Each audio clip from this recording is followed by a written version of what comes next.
I'm going ahead to put the 9 and then add an extra half inch for sewing in sewing allowance. Now I'll be drafting out the armhole.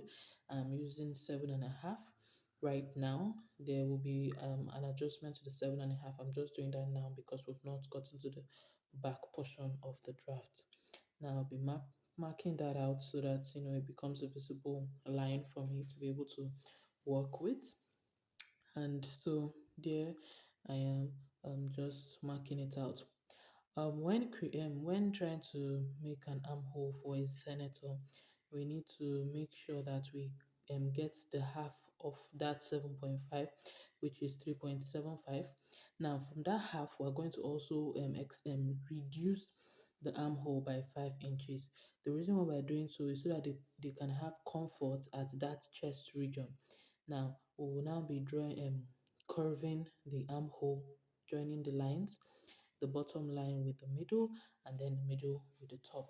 So this is it. Sorry, I'm not using a ruler or a French curve.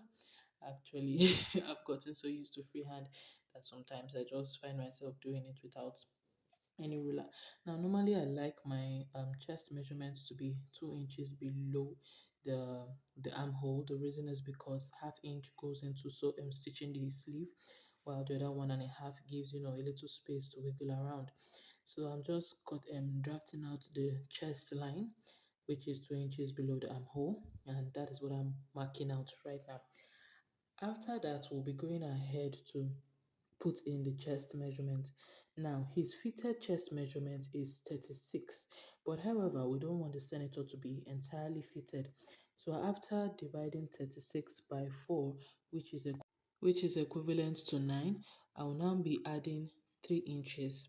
Now that 3 inches is going to be an extra allowance for for him to get through, as in to wear the senator comfortably, and then 1 inch for sewing allowance. Now I'm going ahead to mark his waist line, and that is going to be at 21.